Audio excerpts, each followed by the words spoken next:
Hi everyone, my name is Dr. Joseph Hammer, and today I want to go over my top 10 tips for how to interview well with doctoral programs. And this is going to be most specific to counseling, psychology, PhD programs, but it would also apply to some degree to PsyD programs, master's programs in counseling, psych, clinical psychology, and generally doctoral interviews for other professions. But it will be primarily tailored to what, for myself as a counseling psych faculty member who interviewed for doc programs out of undergrad and then out of master's and is now on the other side as someone looking at doctoral applicants and judging their suitability for a program, I'm mostly looking from that counseling psych frame of reference. So some of these pieces will and won't extend beyond the counseling psych realm. So number one is to wear business professional attire. So to whatever degree possible, the current cultural expectation in counseling psych tends to be wearing suits and ties and professional slacks for men and a pantsuit or some professional looking dress for women. And there can be some flexibility in terms of being able to dress in a cultural style that honors your own culture that may not align with traditional Western white upper middle class norms. And usually counseling psych professors will be open to that given our emphasis on multiculturalism, but it really does depend. So ideally, if you want to be most conservative, wearing traditional Western business professional attire is typically recommended. Number two is relationships, but not competence. What I mean by this is if you've been invited to a doctoral interview at a program, generally that means that by looking at your materials, we have deemed that you as an applicant are strong enough, that you have the competence, the credentials, the expertise, the skills to succeed in our program based on how you look on paper. And the interview mostly focuses on how you are as a person, interpersonally, in terms of your awareness and how you, your deportment and how you carry yourself. So focus on your relationships with people and demonstrating your interpersonal skill rather than trying to prove that you're really smart and competent and can do all these things. We already know that. That's why we invited you for an interview. So let go of those pieces. Don't worry about proving your competence and letting that influence your actions. That's what got me into trouble, honestly. When I was applying for doctoral programs, I was too worried about continuing to show my competence during the interview, and I ended up coming across as kind of cold and not a team player and too task-oriented interpersonally, which was bad for me, and I've learned since then. So, number three, have and manage anxiety. So, anxiety is a natural, healthy reaction to being on an interview and being, watched and potentially judged for your suitability for the program. So, anxiety is a very healthy, natural reaction. That's fine. You are going to feel some anxiety. That's fine. So the trick is not to feel anxious. Because if you try and do that, if you try and push those feelings away, that will probably just lead to more trouble. And if you're familiar with acceptance and commitment therapy or the concept of mindfulness, you can see why, which maybe I'll talk about in a future video. But so the purpose is allow your anxiety to be there. Ideally, you have a set of coping skills as a person that allows you to sit with that anxiety, let it be there, not get too worried about its presence, and still be able to perform and interact and relate to people. So be anxious, but manage it appropriately so that it doesn't come out viscerally in how you are, because we want to hire people, we want to bring on people to the program who are normal human beings with some anxiety, of course, but who can reasonably manage that anxiety, right? Number four, you're always being watched. Some applicants think that just because they're not in the building of the department in their clothes on interview day, that at all other times all bets are off and nobody will talk to the professors about what you said or did outside of those hours. And that's not true. Professors will oftentimes ask their graduate students and anybody who's interacted with the applicants at any point, starting from when they pick you up at the airport or whatever, to when you're at the graduate school graduate student party, if the program you're applying to holds one of those. So at all times, people are learning about you and getting interpersonal impressions of you. So always be sure to bring your best self at all times when you're in town for the interview, because that will be oftentimes reported back to the professor who will be judging your fit for the program. So do bear that in mind. Number 5, solid foundation, but excited about growth. So in terms of how you frame yourself as a trainee, professors want to take on advisees and students who have a solid foundation, who are at a developmentally appropriate level in their skill development and awareness. So if they're applying for programs, that they have that appropriate level of skill that they should have given their classes and experiences so far. So you need a solid foundation, because we don't ideally want to do remedial training for somebody. We want to work with somebody who's strong from the start, has a good foundation that we can build upon. But your trainees, you'd be first-year doc students, you have a lot to learn. So of course we want to believe that the student has a solid foundation, but knows and embraces the fact that they have so much to learn, right? So that they want to grow and they look forward to cultivating their expertise in these areas and growing as a person and as a professional. We like to hear that, because we want people who are ready to be molded and to be cultivated into a really strong doc student. Number 6, interpersonal awareness.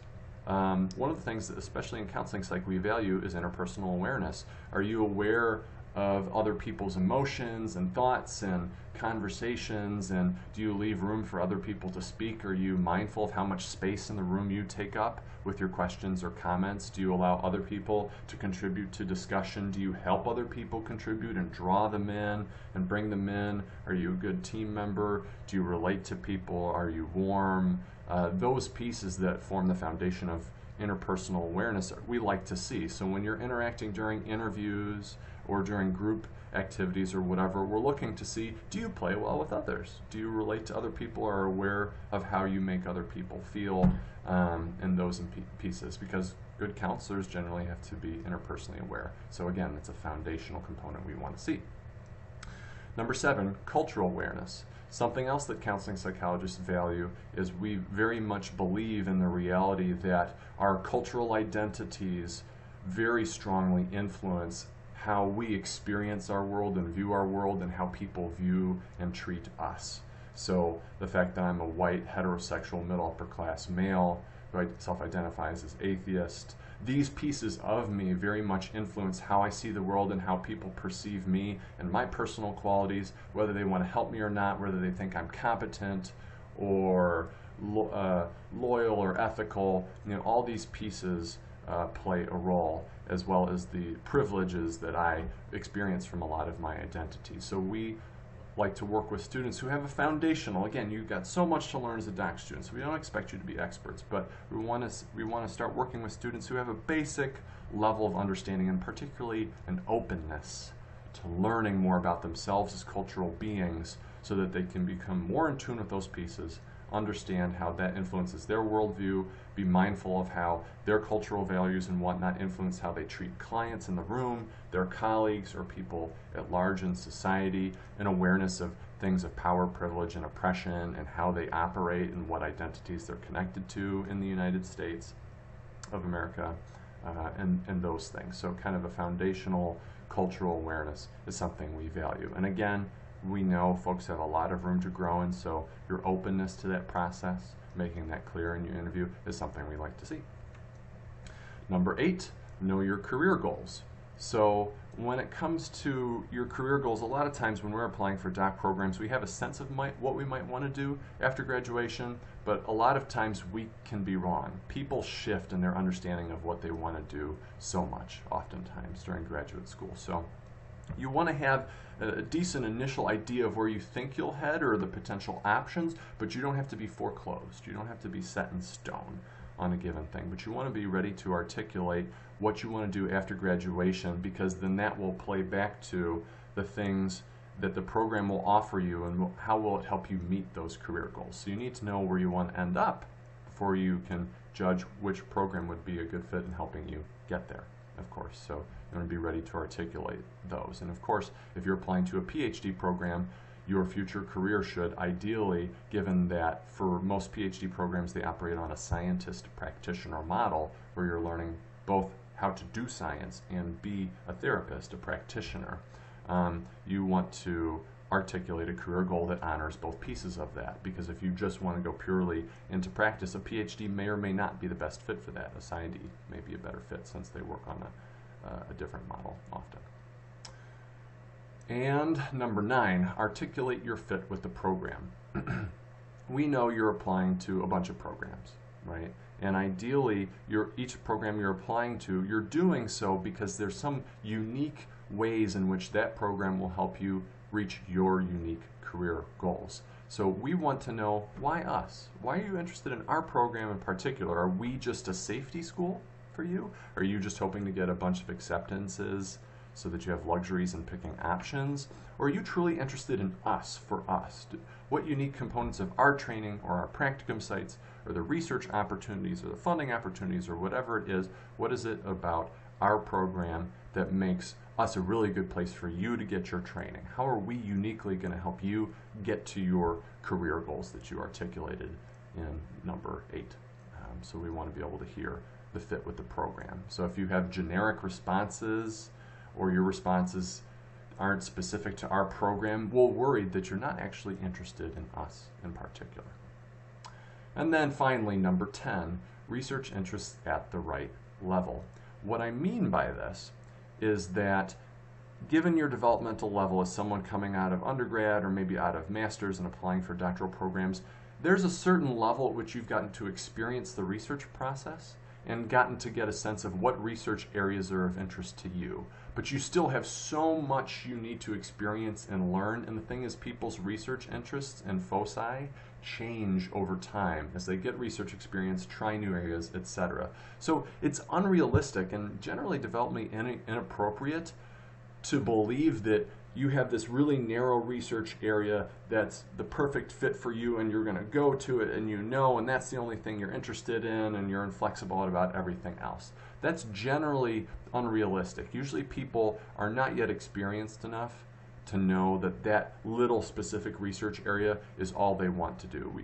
We tend to be skeptical of that because you still have so many more experiences that might shift that. Therefore, generally we're looking for somebody who has some foundational research interest, has a general area of focus with some good specific study ideas and extensions that they'd like to see happen. So think about if the program's a mentorship model and say you wanted to work with me, you'd want to know my research interests, some of the things I've most recently published, and you'd want to be ready to articulate, I like how in this paper you looked at this. I could envision extending it by looking at this other population or adding these variables to the model or trying this spin on the intervention or whatever it is. So it's clear that you've thought about some specifics of how you'd like to help move that professor's program of research forward through your contributions to it in your own projects and helping out with their projects. So you have some concrete ideas, but you're generally interested in their larger area. You're not super laser focused on just one specific minor thing because that feels a little premature to be in that place. So you have research interests that fit with the professors, but at the right level of depth, right? Not too laser focused, not too horribly broad where it doesn't seem like you've done your homework. You want to hit that sweet spot. So those are my top 10 tips for interviewing with doctoral programs. I hope this has been helpful to you. Please like and subscribe if you feel like you'd want to be able to see more content from me around these pieces. Feel free to send me an email with feedback about questions you have about the interviewing process or grad school in general. I've taken to creating and publishing videos where I answer students' questions about various aspects of counseling psychology, graduate school, applying, research, clinical work, applying for jobs after graduation, that sort of thing. So do let me know what's of interest to you. Send that to me in an email and I'll be happy to record some stuff and post it for everybody to benefit from. Thanks, y'all. Bye.